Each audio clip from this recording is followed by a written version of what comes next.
اعوذ باللہ من الشیطان الرجیم بسم اللہ الرحمن الرحیم الف لام میم ذالک الکتاب لا ریب فیہ صدق اللہ العظیم۔ الف لام میم حروف مقطعات ہیں جن کے بارے میں عرض کر چکا ہوں۔ ذالک الکتاب لا ریب فیہ، یہ وہ کتاب ہے اس میں کوئی شک نہیں۔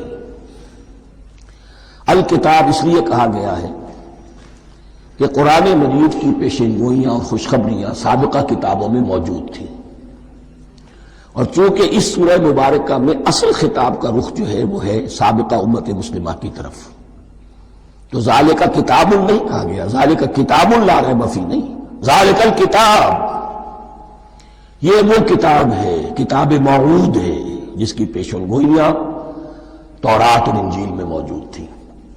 لا ریب فیہ، اس میں کوئی شک نہیں۔ حرف اورا ریب نئے، تبدیل نئے، یہی الفاظ آئے ہیں سورہ سجدہ کے شروع میں بھی، الف لام میم تنزیل الکتاب لا ریب فیہ رب العالمین، لا ریب فیہ من رب العالمین، فیہ ھدی للمتقین۔ فیہ دونوں طرف مل سکتا ہے، لا ریب فیہ اسے معانقہ کہتے ہیں، لا ریب فیہ پڑھیں گے تو ہدن سے شروع کر دیں گے، لا ریب پر ختم کر دیں گے تو فیہ ہدن للمتقین، یہ دونوں معنی درست ہوں گے۔ آپ کو مل جائے گا جو قرآن شریف لے کر بیٹھے ہوئے ہیں کہ حاشیے میں معانقہ نمبر 1 لکھا ہوا ہے، معانقہ عند المتاخرین۔ ہدن للمتقین یہ ہدایت ہے، رہنمائی ہے اہل تقوی میں جو بچنا چاہیں۔ تقوی کا اصل مفہوم سمجھ، بقا یقین کسی کو بچانا، تقوی خود بچنا۔ جن لوگوں کے اندر فطرت سلیمہ ہوتی ہے ان میں اخلاقی حس موجود ہوتی ہے، وہ بری چیز سے بچنا چاہتے ہیں، بھلی کو حاصل کرنا چاہتے ہیں۔ وہ لوگ ہیں کہ جو گویا کہ اس قرآن کا اصل مخاطب ہے، وہی اس سے استفادہ کر سکیں گے۔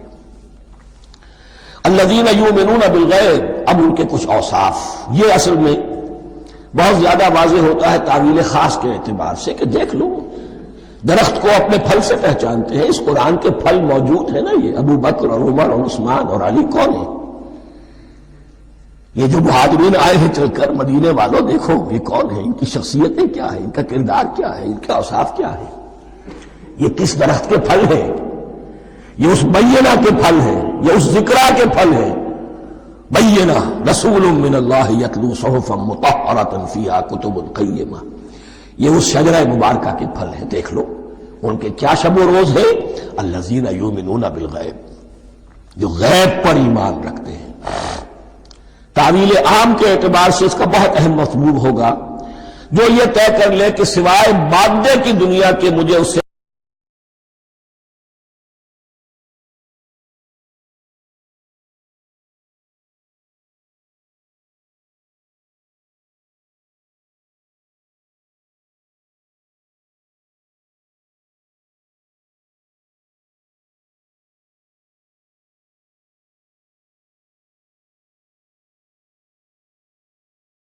جو اصل حقیقت ہے وہ مستور ہے، نگاہوں سے چھپی ہوئی ہے۔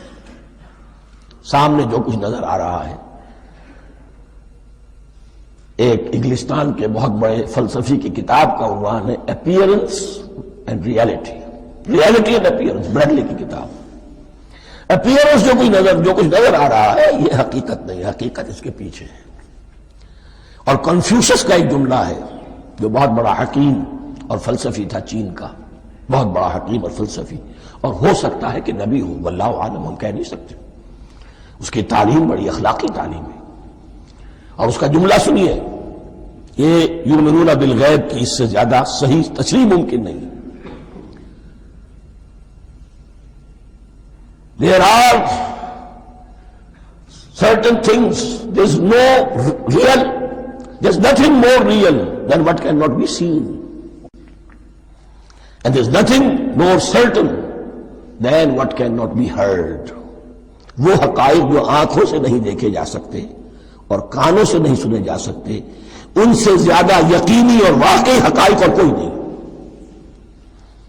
There is nothing more real than what cannot be seen, and there is nothing more certain than what cannot be heard. الذین یؤمنون بالغیب ویقیمون الصلاۃ، نماز قائم کرتے ہیں، ومما رزقناہم ينفقون، اور جو کچھ ہم نے انہیں دیا ہے اس میں سے خرچ کرتے ہیں، خیر میں، بھلائی میں، نیکی میں، ابنائے نو کی حاجات کو رفع کرنے میں، لوگوں کی تکلیفیں دور کرنے میں، خود اللہ کے لیے، اللہ کی رضا جوئی کے لیے، اللہ کو قرض حسنہ دیتے ہوئے۔ والذین یؤمنون بما انزل الیک وما انزل من قبلک، اور وہ کہ جو ایمان رکھتے ہیں اس پر بھی جو آپ پر نازل کیا گیا ہے محمد صلی اللہ علیہ وسلم، اور اس پر بھی کہ جو آپ سے پہلے نازل کیا گیا۔ یہ بہت اہم الفاظ ہیں، اس لیے کہ عام طور پر آج کل ہمارے ہاں یہ خیال پھیلا ہوا ہے کہ یہ تورات اور انجیل کے پڑھنے کا کوئی فائدہ نہیں، کوئی ضرورت نہیں، کوئی ضرورت نہیں کی حد تک تو شاید بات صحیح ہو، لیکن کوئی فائدہ نہیں، یہ بالکل غلط ہے۔ یہ ابتدا ہے قرآن کی، اور کس قدر اہتمام کے ساتھ کہا جا رہا ہے، ایمان صرف قرآن پر نہیں، اس پر بھی کہ جو اس سے پہلے نازل کیا گیا۔ اور سورہ نساء کی آیت، اور سورہ نساء نازل ہوئی کہیں جا کر سن 6 ہجری میں، یا ایھا الذین آمنوا آمنوا باللہ ورسولہ والکتاب الذی نزل علی رسولہ والکتاب الذی انزل من قبل۔ تو اس سے ایمان جو ہے تورات پر اور انجیل پر اور زبور پر اور صحف ابراہیم پر، اجمالی ایمان کی جو اہمیت ہے اس کو اچھی طرح سمجھ لیجیے۔ البتہ یہ ہے کہ چونکہ ہم سمجھتے ہیں اور جانتے ہیں کہ ان کتابوں میں تحریف ہو گئی ہے، لہذا ان کتابوں کی کوئی شے قرآن پر حجت نہیں ہوگی، جو چیز قرآن سے ٹکرائے گی ہم اس کو رد کر دیں گے، ان کتابوں کی کسی شے کو دلیل کے طور پر نہیں لائیں گے۔ لیکن جہاں قرآن مجید کی کسی بات کی نفی نہ ہو رہی ہو تو بہت سے حقائق ہمیں ان کتابوں ہی سے ملتے ہیں۔ انبیاء کے مابین جو زمانی ترتیب ہے، کرونالوجیکل آرڈر جو ہے، وہ تو ہمیں تورات سے ملتا ہے، قرآن میں تو نہیں۔ قرآن میں کبھی حضرت نوح کا ذکر بعد میں ہے، حضرت موسیٰ کا پہلے، وہاں تو کسی اور پہلو سے ترتیب آتی ہے، لیکن وہاں ہمیں تاریخ ملتی ہے، ابراہیم کی، اسحاق کی، یعقوب کی، انبیاء بنی اسرائیل کی، موسیٰ کی، عیسیٰ کی، یہ ساری چیزیں۔ تو اس کی اہمیت جو ہے اس کو سمجھ لیجئے۔ والذین یؤمنون بما انزل الیک وما انزل من قبلک وبالآخرۃ ھم یوقنون، آخرت پر وہ یقین رکھتے ہیں۔ نوٹ کرنے والی بات کیا ہے کہ باقی سب چیزوں کے لیے لفظ ایمان آیا، آخرت کے لیے ایقان کیوں؟ واقعہ یہ ہے کہ انسان کے عمل کے اعتبار سے سب سے زیادہ مؤثر شے ایمان بالآخرہ ہے۔ ایمان بالآخرہ ہے تو عمل سیدھا رہے گا کہ ہاں مجھے جواب دہی کرنی ہے، جانا ہے، اٹھنا ہے، اللہ کے حضور حاضری ہے۔ اگر یہ یقین ہے تو عمل صحیح ہوگا۔ اس میں کمی ہو گئی تو توحید جو ہے وہ بھی بس ایک عقیدہ، ایک ڈوگما بن کے رہ جائے گی۔ ایمان بالرسالت بھی بدعات کو جنم دے گا، عید میلاد نبی منا لیجئے، اور کچھ عشقیہ اشعار کہہ دیجئے، نعتیہ اشعار کہہ دیجئے، اللہ اللہ خیر صلی اللہ، یہ ایمان بالرسالت کے مظہر ہوں گے۔ عمل انسان کا درست ہوتا ہے آخرت کے یقین کے ساتھ۔ وَبِالْآخِرَةِ هُمْ يُوقِنُونَ، آخرت پر انہی کا یقین ہے، انہی کا یقین ہے۔ یہ حصر بھی ہے اس اعتبار سے کہ یہودی میں مدعی تھے کہ ہم آخرت پر یقین رکھتے ہیں، یہاں کنٹراسٹ دکھایا جا رہا ہے، آخرت پر یقین رکھنے والے یہ لوگ ہیں، اور تعویل خاص کے اعتبار سے وہ لوگ موجود ہیں تمہاری نگاہوں کے سامنے۔ 13 برس کی محنت کی کمائی محمد الرسول اللہ صلی اللہ علیہ وسلم کی، اس کتاب کی، یتلو علیہم آیاتہ ویزکیہم ویعلمہم الکتاب والحکمہ، اس کا جو نتیجہ ہے وہ تمہارے سامنے۔ اولئک علی ھدی من ربہم، یہ وہ لوگ ہیں جو اپنے رب کی طرف سے ہدایت پر ہیں۔ وہ ابتدائی ہدایت بھی ان کے پاس تھی، اور یہ تکمیلی ہدایت بھی، قرآن پر بھی ان کا یقین پورا ہے، اور محمد کا اتباع بھی وہ کر رہے ہیں۔ وَأُولَٰئِكَ هُمُ الْمُفْلِحُونَ، اور یہی وہ لوگ ہیں جو فلاح پانے والے ہیں۔ فلاح کا لفظ بھی قرآن مجید کی بڑی اہم اصطلاح ہے، منزل مراد کو پہنچ جانا، کسی باطنی حقیقت کا آیا ہو جانا انشاءاللہ ہوگی سورہ مومنون کے شروع میں، لیکن یہ کہ فلاح پانے والے، کامیاب ہونے والے اصل میں یہی لوگ ہیں۔ تو گویا کہ تعویل خاص میں صحابہ کرام کی طرف اشارہ ہو گیا، تعویل عام میں ہر شخص کو بتا دیا گیا اگر قرآن کی ہدایت سے مستفید ہونا ہے تو یہ اوصاف اپنے اندر پیدا کرو۔ اب دوسرا گروہ، ان الذین کفروا سواء علیہم انذرتہم ام لم تنذرہم لا یؤمنون، یقیناً جن لوگوں نے کفر کیا، اور یہاں مراد کیا ہے؟ جو کفر پر اڑ گئے ہیں۔ اس کو ہم تعویل عام میں نہیں لے سکتے، اس لیے کہ اگر تو ہم اس کو عام میں لے لیں گے تو اس کے معنی تو یہ ہوں گے جس شخص نے کسی وقت کفر کیا اب وہ ہدایت پر آ ہی نہیں سکتا۔ نہیں، یہ بات نہیں ہے۔ کوئی کفر میں ہے، وہ غالطے کی بنا پر ہے، عدم توجہی کی بنا پر ہے، حق اس پر واضح نہیں ہوا ہے اس لیے ہے، تو آپ اسے سمجھائیں گے، انذار و تبشیر سے اسے فائدہ ہو جائے گا، واضح و نصیحت سے فائدہ ہو جائے گا۔ ایک وہ ہے کہ جو حق کو سمجھ کر، پہچان کر اور پھر اڑ گئے، ضد کی وجہ سے، ہٹ دھرمی کی وجہ سے، تعصب کی وجہ سے، تکبر کی وجہ سے، حسد کی وجہ سے۔ ان الذین کفروا، ایسے لوگوں کا معاملہ کیا ہے؟ سواء علیہم انذرتہم ام لم تنذرہم لا یؤمنون، برابر ہے ان کے لیے خواہ آپ انہیں سمجھائیں خواہ نہ سمجھائیں، ڈرائیں نہ ڈرائیں، انذار فرمائیں نہ کریں، لا یؤمنون، وہ ایمان لانے والے نہیں۔ وہی بات جو میں نے کہی تھی کہ سوتے کو جگایا جا سکتا ہے، جاگتے کو کیسے جگائیں؟ ختم اللہ علی قلوبہم وعلی سمعہم وعلی ابصارہم غشاوہ، ان کے دلوں پر اللہ نے مہر کر دی ہے۔ کیوں کر دی ہے؟ یہ ابتداء مہر نہیں ہوئی، جب حق کو پہچان کر انہوں نے رد کر دیا، اس کی پاداش میں، اس کی سزا کے طور پر۔ ختم اللہ علی قلوبہم، اللہ نے ان کے دلوں پر مہر کر دی ہے، وعلی سمعہم، اور ان کی سماعت پر بھی، وعلی ابصارہم غشاوہ، اور ان کی آنکھوں کے سامنے پردہ پڑ چکا ہے۔ یہ مضمون سورہ یاسین کے شروع میں پھر آئے گا بہت شر و بست کے ساتھ۔ وَلَهُمْ عَذَابٌ عَظِيمٌ، اور ان کے لیے تو اب بہت بڑا عذاب ہے۔ یہ دوسرا گروہ ہو گیا، ایک رکوع میں دو کو سمیٹ لیا گیا، کل ابھی 7 آیتیں ہوئی ہیں۔ ایک وہ گروہ جس نے قرآن مجید کی دعوت سے صحیح استفادہ کیا، ان میں طلب ہدایت کا مادہ موجود تھا، ان کی فطرتیں سلیم تھیں، ان کے سامنے دعوت آئی، قبول کی، اور قرآن کے بتائے ہوئے راستے پر چلے۔ وہ گلے سرسبد ہیں، وہ شجرہ قرآنی کے نہایت مبارک اور مقدس، وہ اس کے پھل ہیں۔ ایک گروہ وہ ہے جس نے حق کو پہچانا لیکن اس کو رد کر دیا اپنے تعصب یا ہٹ درمی کی وجہ سے۔ ان کا ذکر آ گیا بہت اختصار کے ساتھ، اس لیے کہ ان کا ذکر آپ کو بہت تفصیل سے مکی صورتوں میں ملے گا۔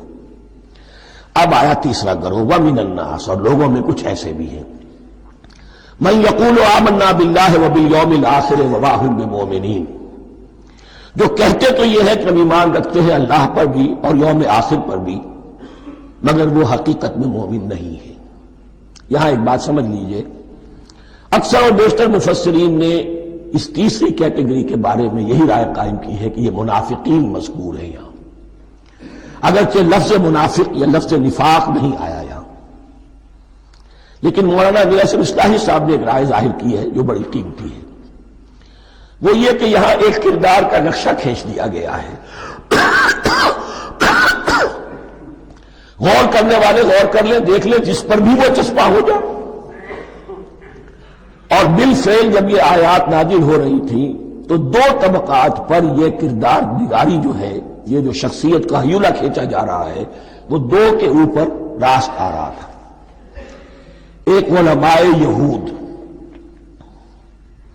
وہ بھی کہتے تھے کہ ٹھیک ہے محمد جو کہہ رہے ہیں، ہم بھی اللہ کو مانتے ہیں، آخرت کو بھی مانتے ہیں، اسی لیے یہاں رسالت کا ذکر نہیں ہے۔ بھئی ہم محمد ہی کو نہیں مانتے نا صلی اللہ علیہ وسلم، باقی اگر 1.25 لاکھ نبی آئے ہیں تو باقی 1.25 لاکھ کو تو ہم مانتے ہیں، ایک محمد کو نہیں مانا، ایک عیسیٰ کو نہیں مانا، بس۔ تو ہمیں بھی مانا جانا چاہیے کہ ہم بھی مسلمان ہیں۔ ایک یہ ان کی رائے ہے، اور واقعہ یہ ہے کہ یہاں اس طریقے کا تذکرہ ہو رہا ہے کہ جس سے ان کا کردار بھی جھلک رہا ہے، روح سخن ان کی طرف جا رہا ہے۔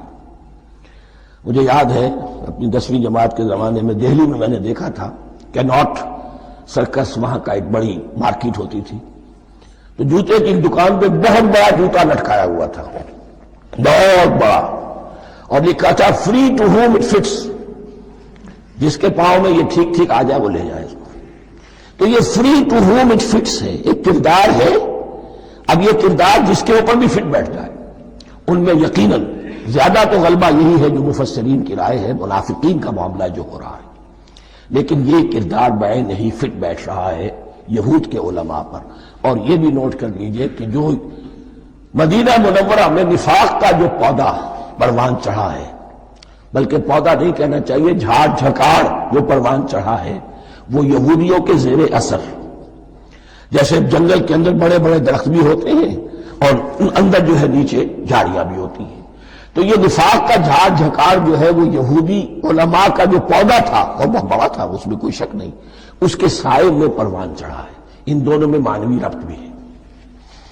وَمِنَ النَّاسِ مَن يَقُولُ آمَنَّا بِاللَّهِ وَبِالْيَوْمِ الْآخِرِ وَمَا هُم بِمُؤْمِنِينَ، اور لوگوں میں سے کچھ ایسے بھی ہیں جو کہتے تو یہ ہے کہ ہم ایمان رکھتے ہیں اللہ پر اور یوم آخر پر، لیکن وہ مومن نہیں ہیں۔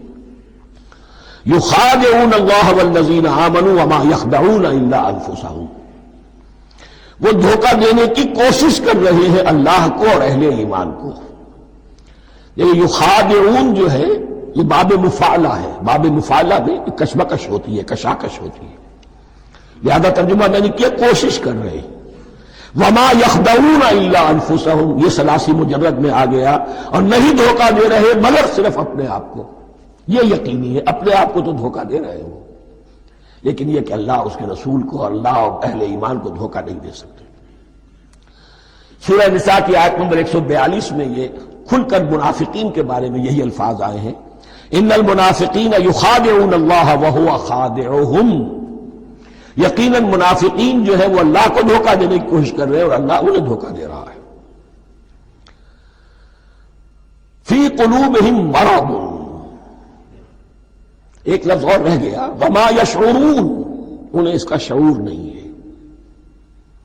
یہ بہت اچھی طرح نوٹ کر لیجئے، منافقین کی بھی اکثریت وہ تھی جنہیں اپنے نفاق کا شعور نہیں تھا،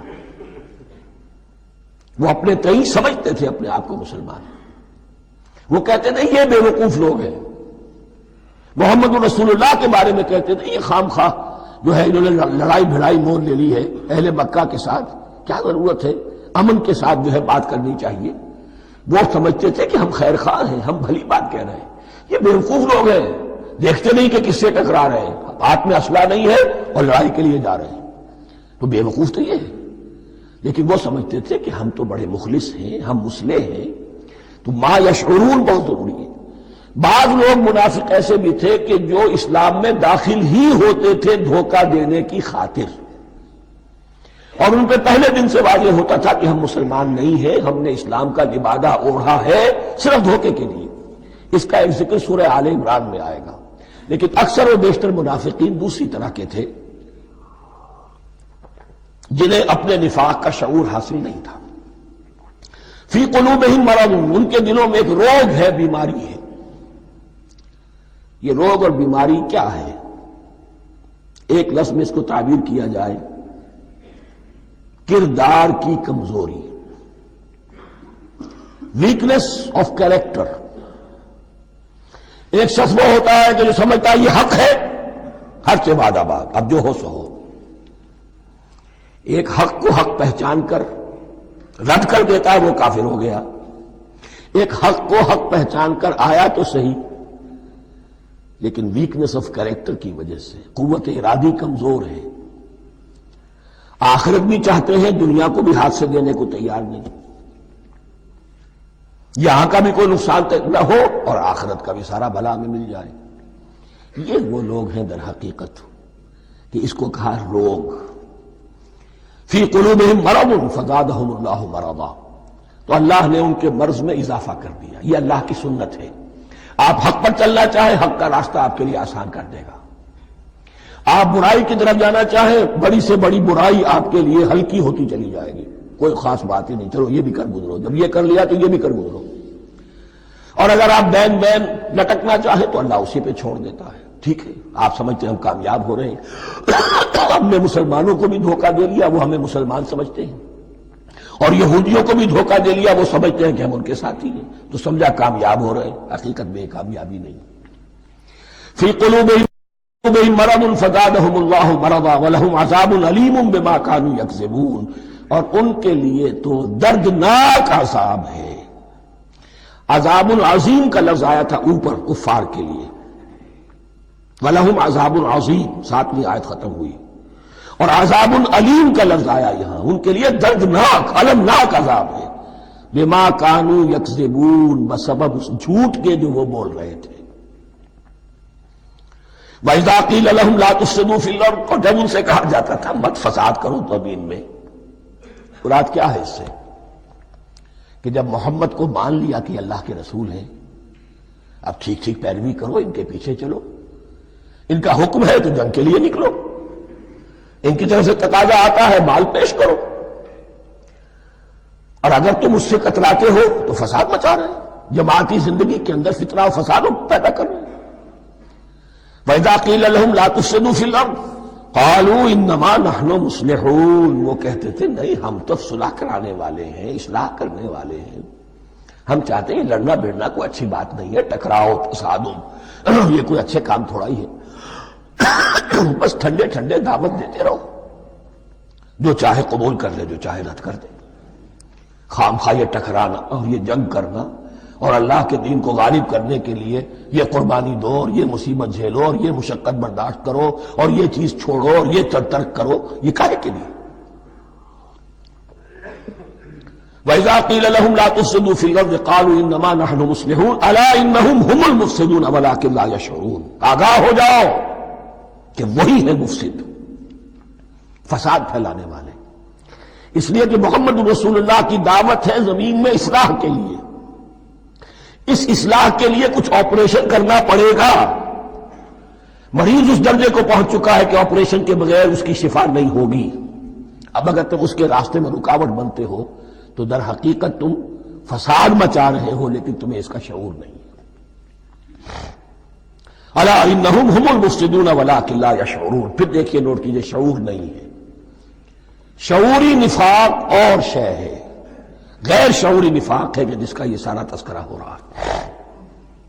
وَإِذَا قِيلَ لَهُمْ آمِنُوا كَمَا آمَنَ النَّاسُ، اور جب ان سے کہا جاتا ہے ایمان لاؤ جیسے دوسرے لوگ ایمان لائے، آخر دیکھو دوسرے یہ اہل ایمان ہیں، جب بلاوا آتا ہے فوراً لبیک حاضر ہوتے، جو بھی ہو، یہ تم جو ہے آخر تم نے اور روشن کیا کہ وَإِذَا قِيلَ لَهُمْ آمِنُوا كَمَا آمَنَ النَّاسُ قَالُوا أَنُؤْمِنُ كَمَا آمَنَ السُّفَهَاءُ، وہ کہتے ہیں کہ کیا ہم ایمان لائے جیسے یہ بے وقوف لوگ ایمان لائے،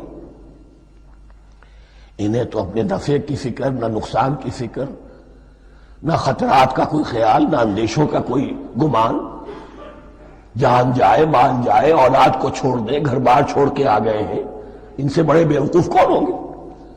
بال بچے چھوڑ آئے ہیں کفار مکہ کے رحم و کرم پر، سرداران قریش جو چاہے ان کے ساتھ کریں، تو یہ تو بے وقوف لوگ ہیں۔ آج کل آپ کہتے ہیں ایسے ہی لوگوں کو فینیٹکس ہیں، یہ فینیٹکس ہیں، دیکھ بھال کر چلنا چاہیے، دائیں بائیں دیکھ کر چلنا چاہیے، نفع نقصان کا خیال کر کے چلنا چاہیے، چاہے حق ہے ٹھیک ہے، لیکن بہرحال اپنی مصلحتوں کو بھی اور اپنی اہل و عیال کی مصلحتوں کو بھی دیکھنا چاہیے۔ یہ لوگ تو معلوم ہوتا ہے کہ بالکل دیوانے ہو گئے، فینیٹکس ہو گئے۔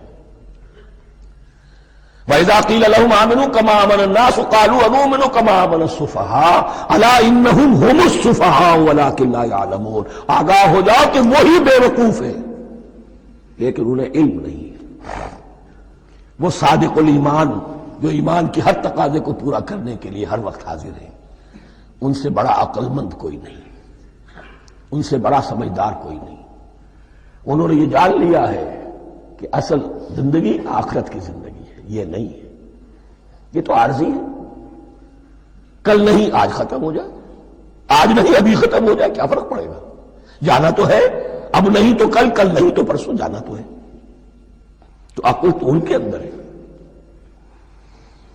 الا انہم ہم السفہاء ولکن لا یعلمون وَإِذَا لَقُوا الَّذِينَ آمَنُوا قَالُوا آمَنَّا، اور جب یہ ملتے ہیں ان سے جو اہل ایمان ہیں تو کہتے ہیں ہم بھی ایمان رکھتے ہیں. اب یہ ان دونوں پر آئے گا. عام جو یہودی تھے وہ بھی کہتے تھے کہ ہم بھی تو آخر اللہ کو مانتے ہیں، آخرت کو مانتے ہیں. اور منافق تو تھے ہی جو رسول کو بھی مانتے تھے. وَإِذَا خَلَوْا إِلَىٰ شَيَاطِينِهِمْ، اور جب یہ اپنے شیطانوں کے پاس خلوت میں ہوتے ہیں. اور یہاں شیاطین سے مراد ہیں اہل کتاب یہود کے علماء، ان کے سردار، یا عبداللہ ابن ابی جو منافقین مدینہ کا سردار تھا. اگر وہ کبھی ملامت کرتا ہے دیکھو تم تو معلوم ہوتا ہے بالکل مسلمانوں میں شامل ہی ہو گئے پوری طرح سے، تمہیں کیا ہو گیا، تم ہر بات مان رہے ہو. اب انہیں یہ کچھ نہ کچھ اپنی وفاداری کا یقین دلانے کے لیے کہنا پڑتا تھا نہیں ہم انہیں بیوقوف بنا رہے ہیں، ہم ان سے ذرا تمسخر کر رہے ہیں، ہم ہیں آپ کے ساتھ، آپ فکر نہ کریں. اسی لیے یہ دو منہ ہونا، نفق کہتے ہیں سرنگ کو جس کے دو دروازے ہوتے ہیں، باقی زیر زمین ہے. نافقہ گوہ کا بل ہے کہ دو دروازے رکھتا ہے، دو اس کے منہ رکھتا ہے کہ ادھر سے اگر کتا داخل ہو جائے شکار کے لیے تو ادھر سے نکل بھاگے، ادھر سے آئے تو ادھر سے نکل بھاگے. تو دو منہ انسان، یہ در حقیقت جس کو پھر سورہ نساء میں کہا گیا لا الہ الا ولا الہ الا، نہ ادھر کے ہیں نہ ادھر کے، مذبذبین بین ذالک، اس کے درمیان مذبذب ہو کر رہ گئے. یہ شیطان کا لفظ یہاں سمجھ لیجئے، اس کے دو رائے ہیں کہ یہ شطنہ سے بنا ہے یا شات سے بنا ہے، شین الف توئے یا شین تو نون. شطنہ کے معنی تباعدا، کو بہت دور ہو گیا، دور ہو گیا. شیطان سے مراد جو اللہ کی رحمت سے بہت دور ہو گیا. اور شاتا یشیتو کے معنی ہے احترق غضبا وحسدا، کوئی شخص غصے اور حسد کے اندر جل رہا ہو، وہ شاتا یشیتو ہے. اس سے فعلان کے وزن پر، رحمان کے وزن پر، غضبان کے وزن پر شیطان، یعنی وہ کہ جو حسد اور غضب کی آگ میں جل رہا ہے. تو یہ ایک تو شیطان وہ ہے کہ جو جنات میں سے ہے، جس کا نام عزازیل تھا پہلے، اب ہم اسے ابلیس کے نام سے جانتے ہیں. وہ ایک شیطان ہے، جنی ہے. پھر یہ کہ جو بھی اس کے پیروکار ہیں دنیا میں انسانوں میں سے ہو یا جنات میں سے ہو، وہ بھی شیاطین ہیں. اسی طرح اہل کفر، اہل زیغ کے جو بڑے بڑے سردار ہوتے ہیں ان کو بھی شیطان سے تعبیر کیا گیا. وَإِذَا خَلَوْا إِلَىٰ شَيَاطِينِهِمْ قَالُوا إِنَّا مَعَكُمْ، اور جب وہ خلوت میں ہوتے ہیں، علیحدگی میں ہوتے ہیں اپنے شیاطین کے پاس، سرداروں کے پاس، کہتے ہیں ہم تو آپ کے ساتھ ہیں. انما نحن مستہزئون، یہ تو ہم ان مسلمانوں کو بیوقوف بنا رہے ہیں، ان سے استہزاء کر رہے ہیں، تمسخر کر رہے ہیں. ہم تمسخر میں کہہ دیتے ہیں کہ ہم بھی آپ کے ساتھ ہیں. آمنا. اللہ یستہزئ بہم ویمدہم فی طغیانہم یعمہون. حقیقت کیا ہے کہ اللہ ان کا مذاق اڑا رہا ہے اور ان کو ڈھیل دے رہا ہے کہ وہ اپنے عقل کے اندھے پن میں بڑھتے چلے جائیں. اللہ تعالیٰ جیسا میں نے عرض کیا رسی دراز کرتا ہے. کچھ تو غلط راستے پر جائے گا، جاؤ بھائی، فوراً تو نہیں پکڑتا، اگر فوراً پکڑ لے تو سیدھا ہو جائے گا، چلتے جاؤ، جہاں جانا چاہتے ہو جاؤ. تو ان کو بھی رسی دراز کر رہا ہے اللہ. لیکن یہ کہ اللہ یستہزئ بہم، یہ سمجھتے ہیں کہ مسلمانوں کا مذاق اڑا رہے ہیں، اصل میں مذاق ان کا اڑ رہا ہے اللہ کے نزدیک. وَيَمُدُّهُمْ فِي طُغْيَانِهِمْ يَعْمَهُونَ.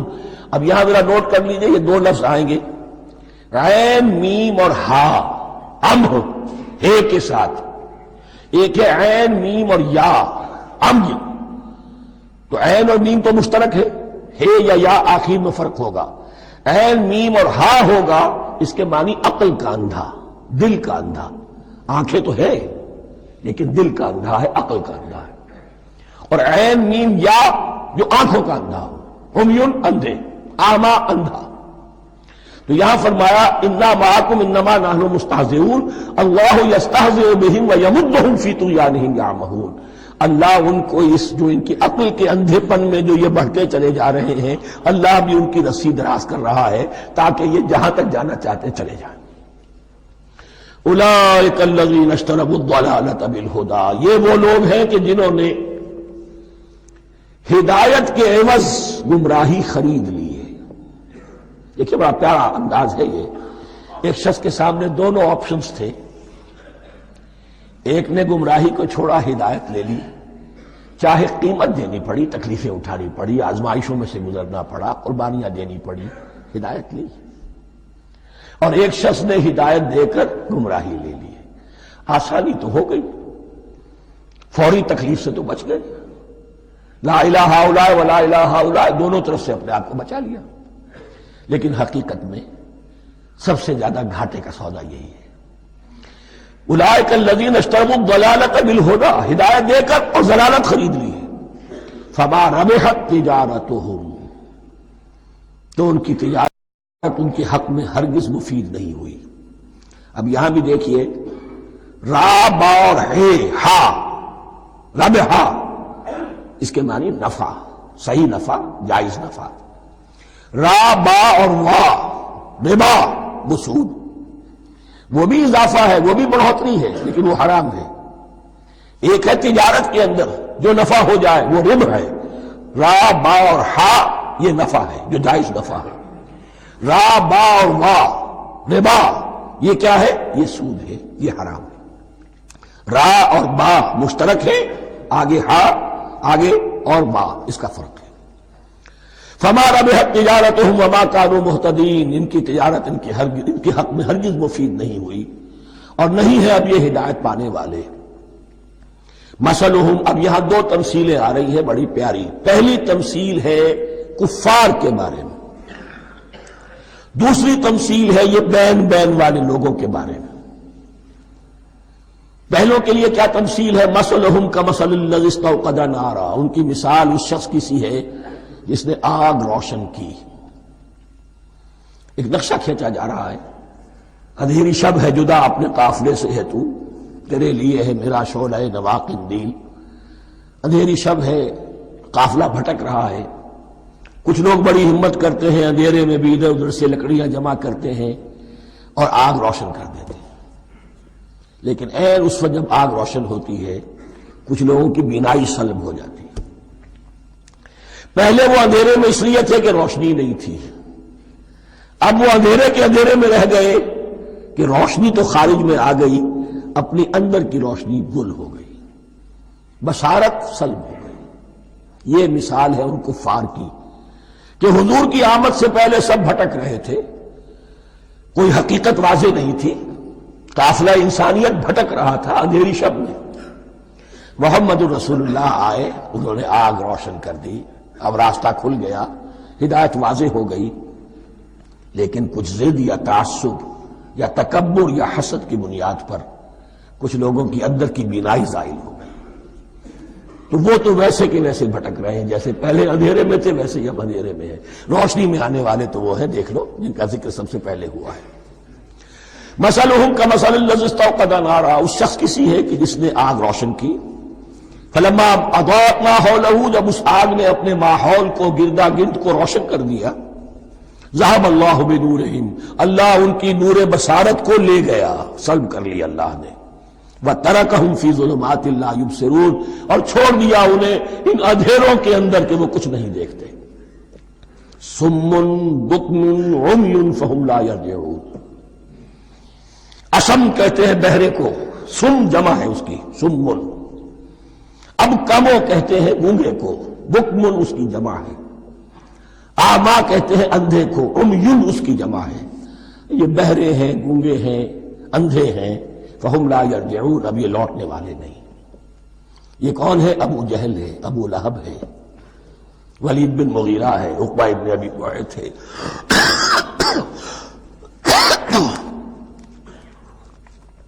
یہ سب کے سب ابھی زندہ ہے جب یہ آیات نازل ہو رہی ہیں۔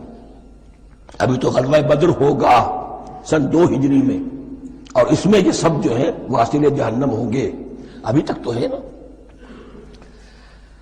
یہ لوگ ہو گئے اس کی مثال۔ مثلہم کمثل الذی استوقد نارا فلما اضاءت ما حولہ ذهب اللہ بنورہم وترکہم فی ظلمات لا یبصرون صم بکم عمی فہم لا یرجعون۔ اب دوسری مثال، او کصیب من السماء، یا بڑی زور کی بارش برس رہی ہے آسمان سے، فیہ ظلمات، اس میں اندھیرے بھی ہیں، ورعد اور گرج ہے، وبرق اور بجلی چمک رہی ہے۔ یجعلون اصابعہم فی اذانہم من الصواعق حذر الموت، کچھ لوگ ہیں کہ جو اپنی انگلیاں اپنے کانوں کے اندر ٹھوسے ہوئے ہیں کہ وہ جو کڑک ہے اس سے ان کی جانیں نہ نکل جائیں، موت نہ آ جائے۔ کڑکا ایسا ہے کہ اس کڑکے سے بچنے کے لیے اپنی انگلیاں اپنی کانوں میں ٹھوس رکھی ہیں، حذر الموت، موت کے خوف سے۔ واللہ محیط بالکافرین، اللہ ایسے کافروں کا احاطہ کیے ہوئے ہے، بچ کر کہاں جائیں گے۔ یکاد البرق یخطف ابصارہم، قریب ہے کہ بجلی ان کی نگاہوں کو لے جائے، ان کی بینائی کو سلب کر لے۔ کلما اضاء لہم، لیکن ہوتا کیا ہے، جب ذرا روشنی ہوئی تو چل لیے۔ مشوا فیہ، بجلی چمکی، کچھ نظر آ گیا دائیں بائیں تو کچھ تھوڑا سا چل لیے۔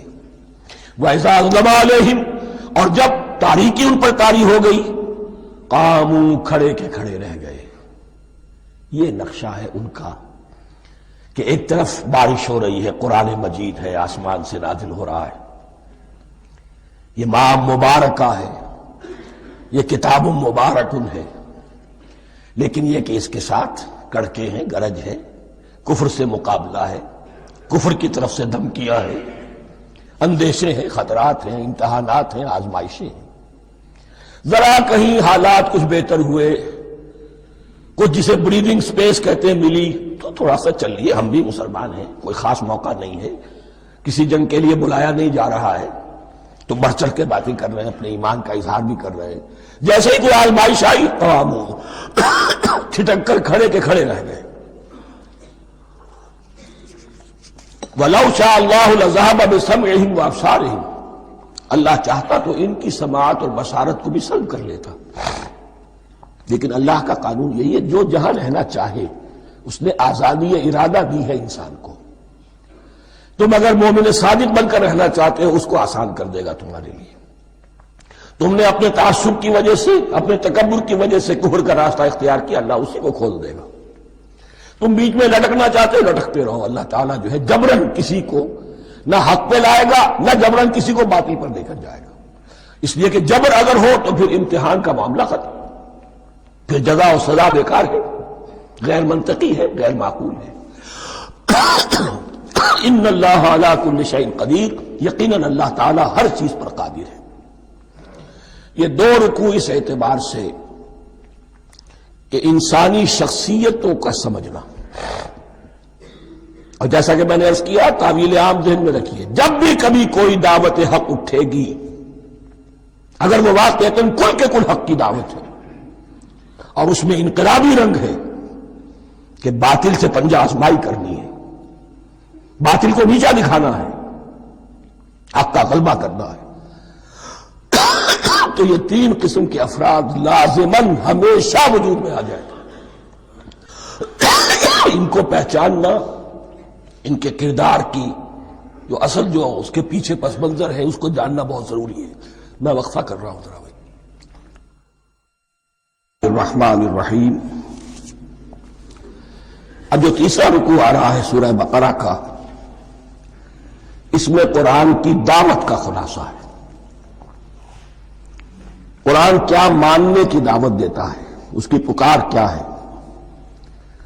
جیسا کہ میں عرض کر چکا ہوں، 2/3 قرآن پہلے نازل ہو چکا ہے، پس منظر میں ہے۔ ہمارے لیے اس ترتیب مصحف کے اعتبار سے وہ قرآن بعد میں آئے گا، ترتیب نزول کے اعتبار سے وہ پس منظر میں موجود ہے،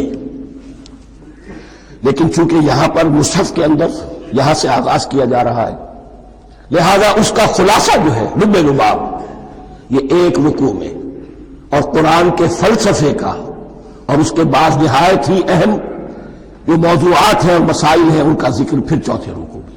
ابھی ہم تیسرا رکوع پڑھ رہے ہیں۔ یا ایھا الناس اعبدوا ربکم الذی خلقکم والذین من قبلکم لعلکم تتقون، اے لوگو بندگی اختیار کرو اپنے اس رب کی، اپنے اس مالک کی جس نے تمہیں پیدا کیا، اور نہ صرف تم کو پیدا کیا، تم سے پہلے جتنے لوگ گزرے انہیں بھی پیدا کیا تاکہ تم بچ سکو۔ یہ قرآن کی دعوت کا خلاصہ ہے، اور یہ نوٹ کر لیجئے، یہ تمام انبیاء اور رسل کی دعوت یہی تھی۔ اب جب پڑھیں گے سورہ اعراف پڑھیں گے، سورہ شعراء پڑھیں گے، ایک ایک کا نام لے کر ان اعبدوا اللہ واطیعون، ہر رسول کی دعوت یہ تھی اللہ کی بندگی کرو، میری اطاعت کرو۔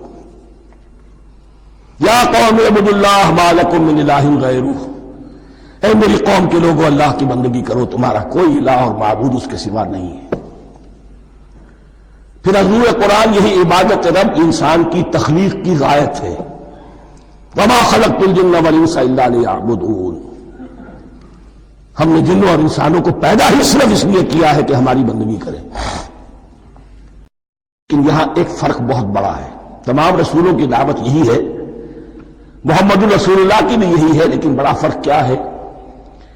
باقی تمام رسولوں کی دعوت آپ کو ملے گی یا قوم، اے میری قوم کے لوگوں، یہاں ہے یا ایھا الناس،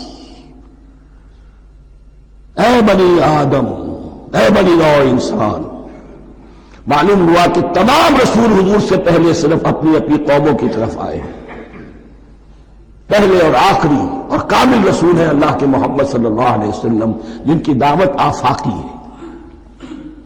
یا ایھا الناس، یا قوم نہیں، یا ایھا الناس اعبدوا ربکم الذی خلقکم والذین من قبلکم۔ اس میں دلیل بھی آ گئی کہ عام طور پر لوگ جو ہے غلط راستے پر اس دلیل سے جمے رہتے ہیں کہ ہمارے آباء و اجداد کا راستہ یہی تھا۔ تو بھائی جیسے تم مخلوق ہو ایسے وہ بھی تو مخلوق تھے، جیسے تم خطا کر سکتے ہو وہ بھی تو خطا کر سکتے تھے، لہذا یہ نہ دیکھو کہ آباء و اجداد کا راستہ کیا تھا، دیکھو یہ کہ حق کیا ہے، لعلکم تتقون، تاکہ تم بچ جاؤ، دنیا میں افراط و تفریط کے دھکوں سے بچ جاؤ گے، آخرت میں اللہ کے عذاب سے بچ جاؤ گے۔ ان دونوں سے اگر بچنا ہے تو اللہ کی بندگی کی روش اختیار کرو۔ اچھا، کس رب کی؟ الذی جعل لکم الارض فراشا والسماء بناء، جس نے تمہارے لیے زمین کو فرش بنا دیا اور آسمان کو چھت بنا دیا۔ وانزل من السماء ماء، اور آسمان سے پانی برسایا۔ فاخرج به من الثمرات رزقا لکم، اور پھر اس پانی کے ذریعے سے زمین سے میووں کی شکل میں، پیداوار کی شکل میں تمہارے لیے رزق اگایا۔ فلا تجعلوا للہ اندادا وانتم تعلمون، تو ہرگز نہ اللہ کا مد مقابل کسی کو ٹھہراؤ جانتے بوجھتے۔ وانتم تعلمون کا ایک مطلب یہ بھی ہے کہ تم بھی مانتے ہو کہ اس کائنات کا خالق اللہ کے سوا کوئی نہیں۔ اہل عرب بھی مانتے تھے، جو ان کے دیوی دیوتا تھے وہ سمجھتے تھے کہ یہ اللہ کے اوتار ہیں یا اللہ کے ہاں بہت یہ پسندیدہ ہیں، اللہ کے محبوب ہیں، اس کے اولیاء ہیں، اس کی بیٹیاں ہیں، لہذا یہ شفاعت کریں گے تو ہمارا بیڑا پار ہو جائے گا، ورنہ خالق وہ مانتے تھے اللہ ایک ہی ہے۔ جب تم یہ مانتے ہو کائنات کا خالق ایک، مدبر ایک، تو اب کسی کو اس کا مد مقابل نہ بناؤ۔ انداز ند کی جمع ہے، لا ضد لہ ولا ند لہ، اللہ کا کوئی مد مقابل نہیں۔ اس میں یہاں تک بات ہے کہ حضور اس درجے، اس توحید کی باریکیوں تک پہنچا کر گئے ہیں اس امت کو کہ کسی صحابی نے ایسے ہی کہہ دیا ما شاء اللہ و ما شئت، جو اللہ چاہے جو آپ چاہیں۔ حضور نے فوراً ٹوک دیا اجعلتنی للہ ندا، کیا تو نے مجھے اللہ کا مد مقابل بنا دیا ہے؟ اس کائنات میں مشیت صرف ایک کی چلتی ہے، کسی اور کی مشیت اس کی مشیت کے تابع پوری ہو جائے ہو جائے، لیکن مشیت مطلقہ صرف اس کی ہے۔ یہاں تک کہ حضور سے فرمایا گیا کہ اے نبی آپ کے لیے یہ ممکن نہیں ہے جسے چاہے ہدایت دے دے، انک لا تہدی من احببت ولکن اللہ یہدی من یشاء۔ اگر یہ اختیار میں ہوتا تو ابو طالب دنیا سے بغیر ایمان لائے نہ جاتے۔ فلا تجعلوا للہ اندادا وانتم تعلمون۔ اب ان دو آیتوں میں تو یوں سمجھیے توحید نظری بھی اور توحید عملی بھی۔ توحید عملی کیا ہے؟ بندگی صرف اسی کی ہو۔ اب آیا ہے رسالت کا معاملہ، وَإِن كُنتُمْ فِي رَيْبٍ مِّمَّا نَزَّلْنَا عَلَىٰ عَبْدِنَا، اگر تمہیں رسالت محمدی پر شک ہے صلی اللہ علیہ وسلم، اس کی کیا معنی ہے؟ کہ تمہیں اس قرآن کے بارے میں شک ہے جو ہم نے اپنے بندے پر نازل کیا ہے۔ اگر ہے شک فی الواقع، وَإِن كُنتُمْ فِي رَيْبٍ، اگر تمہیں واقعاً شک ہے مما نزلنا علی عبدنا، اس پر جو ہم نے اپنے بندے پر نازل فرمایا ہے، فاتو بصورت من مثلی، تو لے آؤ اس جیسی ایک ہی صورت. یہ ہم کل پوری تفصیل سے دیکھ چکے ہیں کہ برسبیل تنزل یہاں پہنچے ہیں. پہلے 2 آیتیں میں نے آپ کو سنائی تھی، اس میں پورے قرآن کی مثال لانے کا چیلنج کیا گیا. پھر ایک آیت سنائی جس میں 10 صورتیں ہی لے آؤ. اب آخری درجے میں ایک صورت ہی بنا لا، اور ایک صورت تو سورۃ العصر کے مساوی بھی ہو سکتی تھی، سورۃ الکوثر کے مساوی بھی ہو سکتی تھی. وَادْعُوا شُهَدَاءَكُم مِّن دُونِ اللَّهِ إِن كُنتُمْ صَادِقِينَ، اور بلا لو اپنے سارے مددگاروں کو اللہ کے سوا، جن ہو انس ہو. اس لیے کہ قریش کا خیال یہ تھا کہ جو شعراء ہوتے ہیں ان کے پاس جن ہوتے ہیں، وہ جن انہیں سکھاتے ہیں، ورنہ عام آدمی تو یہ شعر نہیں کہہ سکتا. تو تمہارا اگر کوئی گمان ہے کوئی جنات سکھانے والے ہیں، کوئی انسان ہے، خطیب ہے، شعراء ہے، ادیب، سب کو جمع کر. ان کنتم صادقین. اب یہ ہے بہت ہی، جس کو میں نے کل کہا تھا، آپ کو یاد ہوگا، قرآن کا انداز کیا ہوتا ہے کہ وہ اپنے اندر جھانکنے کی دعوت دیتا ہے. یہ گویا کہ آنکھوں میں آنکھیں ڈال کر یہ کہا جا رہا ہے کہ حقیقت میں تمہیں کوئی شک نہیں ہے، یہ تم بات بنا رہے ہو صرف. اگر واقعتاً شک ہے تو آؤ میدان میں. حقیقت یہ ہے کہ تمہیں شک نہیں ہے. اگر تم سچے ہو فاتو بصورت من مثلی، تو اس جیسی ایک ہی صورت بنا لاؤ. فَإِن لَمْ تَفْعَلُوا، اب ذرا انداز دیکھیے تحدی کا، چیلنج کا. پھر اگر تم یہ نہ کر پاؤ، وَلَن تَفْعَلُوا، اور ہرگز نہیں کر سکو گے. یہ چیلنج کون دے سکتا ہے؟ اللہ کے سوا کوئی نہیں دے سکتا. یہ انداز کسی کتاب کا نہیں ہے. ذَلِكَ الْكِتَابُ لَا رَيْبَ فِيهِ، یہ کسی کا نہیں ہے. فَإِن لَمْ تَفْعَلُوا وَلَن تَفْعَلُوا، پھر اگر تم نہ کر پاؤ اور تم ہرگز نہیں کر پاؤ گے، فَاتَّقُوا النَّارَ الَّتِي وَقُودُهَا النَّاسُ وَالْحِجَارَةُ، تو ڈرو اس آگ سے جس کا ایندھن بنیں گے انسان اور پتھر. اعدت للکافرین، کافروں کے لیے تیار کر لی گئی ہے، بھڑکا دی گئی ہے. پتھروں کا ذکر خاص طور پر کیوں ہے؟ 2 اس کے امکانات ہیں. آپ کو معلوم ہے کہ وہ جو پتھر کا کوئلہ ہوتا ہے اس کی آگ بڑی سخت ہوتی تھی، عام جو ہمارا یہ لکڑی کا کوئلہ ہوتا ہے اس کے مقابلے میں. اور دوسرے یہ بھی کہ چونکہ انہوں نے جو معبود تراش رکھے تھے وہ پتھر کے ہوتے تھے، تمہارے ساتھ ہی تمہارے معبودوں کو بھی جھونکا جائے گا، وہ بھی جلیں گے، تاکہ تمہاری حسرت کے اندر اضافہ ہو. ان سے ہم دعائیں مانگا کرتے تھے، ان کے سامنے ماتھے ٹیکتے تھے، ان کے سامنے ڈنڈوت کرتے تھے، ان کو چڑھاوے چڑھاتے تھے. اب یہاں گویا کہ ایمان باللہ، توحید، ایمان بالرسالت اور ایمان بالآخرت. فاتقوا النار التي وقودها الناس والحجارة اعدت للكافرين وبشر الذين آمنوا وعملوا الصالحات، اور بشارت دے دیجئے اے نبی ان لوگوں کو کہ جو ایمان لائے اور جنہوں نے نیک عمل کیے، ان لهم جنات تجری من تحتها الانہار، کہ ان کے لیے وہ باغات ہیں کہ جن کے دامن میں ندیاں بہتی ہوں گی. لفظی ترجمہ ہوگا جن کے نیچے ندیاں بہتی ہوں گی.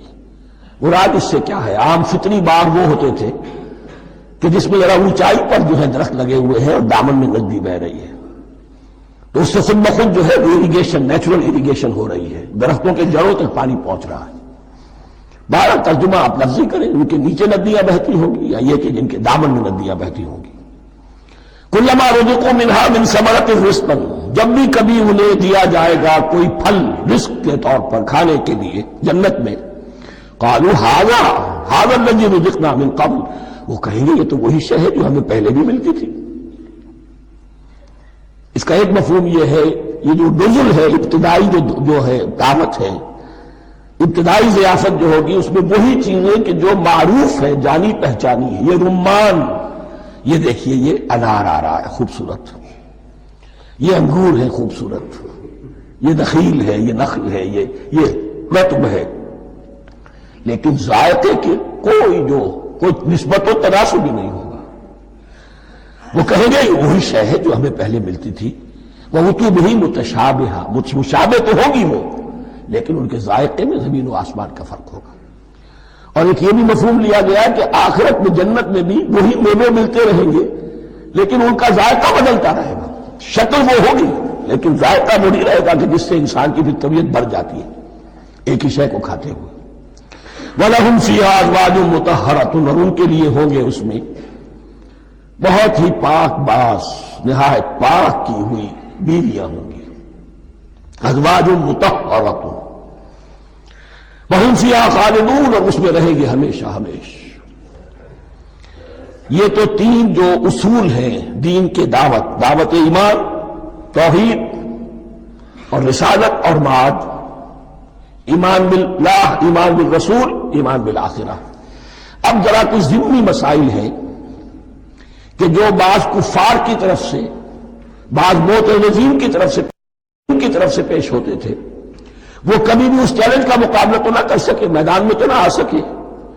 یہ بالکل ایسی بات ہے جیسے کسی مصور کی تصویر پر اعتراض کرنے والے تو بہت تھے.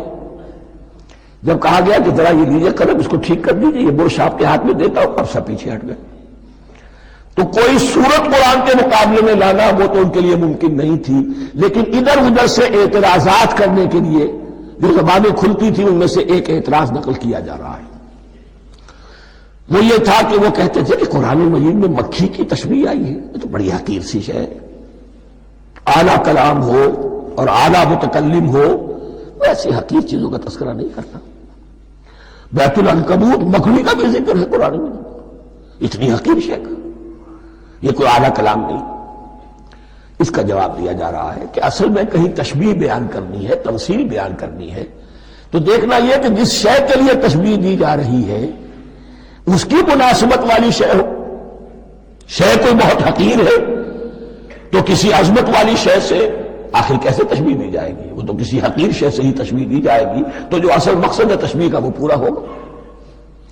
ان اللہ لا یستحی ان یضرب مثلا ما بعوضۃ فما فوقها، اللہ تعالیٰ کو تو اس میں کوئی جھجک نہیں ہے، کوئی شرم نہیں ہے کہ وہ مچھر کی مثال بیان کرے. تو اس سے اوپر، اب یا فوقها بھی دونوں معنی ہو جائیں گے، یعنی کمتر اور حقیر ہونے میں اس سے بھی بڑھ کر، یا یہ کہ اس سے اوپر کی کوئی شے اس کی مثال دینے میں اللہ کو کوئی جھجک نہیں. اس لیے کہ مکھی بھی بہرحال مچھر سے تو ذرا بڑی شے ہے. اس معنی میں بھی ہو سکتا ہے فوقہا، اور فوقہا اس معنی میں بھی کہ اس سے بھی حقیر ہونے میں اس سے بھی بڑھ کر. فَأَمَّا الَّذِينَ آمَنُوا فَيَعْلَمُونَ أَنَّهُ الْحَقُّ مِنْ رَبِّهِمْ، تو جو لوگ صاحب ایمان ہیں وہ جان لیتے ہیں کہ یہ حق ہے ہمارے رب کی طرف سے. وَأَمَّا الَّذِينَ كَفَرُوا، اور جنہوں نے کفر کیا ہے، فَيَقُولُونَ مَاذَا أَرَادَ اللَّهُ بِهَذَا مَثَلًا، یہ کیا مثال اللہ نے دی، کیا ارادہ ہوا اللہ کا اس مثال کے ذریعے سے. ناک منہ چڑھا رہے ہیں، اعتراض کر رہے ہیں. اب جو آ رہا ہے اگلا جملہ وہ ہے بہت اہم، یضل بہ کثیرا ویہدی بہ کثیرا، اسی کے ذریعے سے اللہ بہتوں کو ہدایت دیتا ہے اور اسی کے ذریعے سے بہتوں کو گمراہ کرتا ہے. معلوم ہوا کہ ہدایت اور گمراہی اور ہدایت اور ضلالت انسان کی سبجیکٹو کنڈیشن کے اوپر دار و مدار ہے. اس کا آپ کے دل میں خیر ہے، بھلائی ہے، نیت صحیح ہے، طلب ہدایت، طلب علم، اس میں آپ سچے ہیں، آپ کو ہدایت مل جائے گی. دل میں زیغ ہے، کجی ہے، نیت میں ٹیڑھ ہے، فساد ہے، تو اسی کے ذریعے سے اللہ آپ کی گمراہی میں اضافہ کر دے گا. یضل بہ کثیرا ویہدی بہ کثیرا، لیکن اللہ کا یہ کسی کو ہدایت دینا اور کسی کو ضلالت دینا علل ٹپ نہیں ہے، کسی قاعدے اور قانون کے بغیر نہیں ہے. وما یضل بہ الا الفاسقین، نہیں گمراہ کرتا وہ اس کے ذریعے سے مگر صرف سرکش لوگوں کو، جن میں سرکشی ہے، تعلی ہے، تکبر ہے. اور ان کے اوصاف کیا ہے؟ الذین ینقضون عہد اللہ من بعد میثاقہ، جو توڑ دیتے ہیں اللہ کے ساتھ کیے ہوئے عہد کو. اور سب سے بڑا عہد یہ سورہ اعراف میں چل کر آئے گا، عہد الست. عالم ارواح میں ہم عہد الست کر کے آئے. الست بربکم قالوا بلا، کیا میں ہی نہیں ہوں تمہارا رب؟ تمام ارواح میں بھی تھا، آپ بھی تھے، سب تھے، کل انسان. جتنے انسان دنیا میں آج تک آ چکے ہیں وہ بھی تھے، اور جو آنے ہیں ابھی قیامت تک وہ بھی تھے، لیکن تھے صرف ارواح کی شکل میں، جسم نہیں تھے۔ اور یہ میں آپ کو بتا چکا ہوں، مکمل وجود ہے انسان کا روحانی وجود۔ اولاً تخلیق اس کی ہوئی تھی، اسی سے آگے چل کر ایک بہت فلسفے کا بہت گہرا مضمون آ رہا ہے آگے چل کر۔ وہ جو عہد الست الست بربکم قالوا بلی، انہوں نے اس عہد کو توڑا، اللہ کو اپنا مالک اور خالق اور اپنا حاکم جاننے کی بجائے خود حاکم بن کر بیٹھ گئے۔ الیس لی ملک مصر، کیا مصر کی بادشاہی میری نہیں ہے؟ I am the sovereign, we are sovereign, popular sovereignty, بغاوت، سرکشی، فاسق۔ وما يضل به الا الفاسقين الذين ينقضون الميثاق ويقطعون ما امر الله به ان يوصل، اور کاٹتے ہیں وہ چیز جسے اللہ نے جوڑنے کا حکم دیا ہے۔ اللہ نے صلہ رحمی کا حکم دیا ہے، یہ قطع رحمی کرتے ہیں مال کی طلب میں۔ بھائی بھائی کو ختم کرتا ہے اس کے مال کو ہتھیانے کے لیے، اپنی ذاتی اغراض کے لیے تمام اخلاقی حدود جو ہے انسان پس و پیش ڈال دیتا ہے، اپنا تکبر، اپنے لیے تعلی۔ الذین، آپ دیکھیے نوٹ کیجئے، اس میں ہماری شریعت کا فلسفہ یہ ہے، ایک تعلق ہے اللہ کا بندے کے ساتھ، حقوق اللہ، ایک ہے بندوں کا بندوں کے ساتھ، حقوق العباد۔ اللہ کا حق کیا ہے؟ اسے حاکم اور مالک، اور حاکم سمجھو، الملک سمجھو، خود اس کے بندے بنو۔ انسانوں کا حق کیا ہے؟ کونوا عباد اللہ اخوانا، سب آپس میں بھائی بھائی اللہ کے بندے بن جاؤ۔ اور اس میں سب سے اہم ترین رحمی رشتہ ہے، سگے بھائی، سگے بھائی بہنیں، پھر دادی، دادی کے اوپر جا کر وہ کزنز آ جائیں گے، پر دادی پر جا کر اور جمع ہو جائیں گے، یہاں تک کہ آدم و حوا پر تمام انسان جمع ہو جائیں گے۔ تو رحمی رشتے کی بڑی اہمیت ہے۔ تو وہ فاسقین کے جو توڑتے ہیں اللہ کے عہد کو، اس کو مضبوطی سے باندھنے کے بعد، وَيَقْطَعُونَ مَا أَمَرَ اللَّهُ بِهِ أَن يُوصَلَ وَيُفْسِدُونَ فِي الْأَرْضِ، انہی دونوں چیزوں کے نتیجے میں زمین میں فساد پیدا ہوتا ہے۔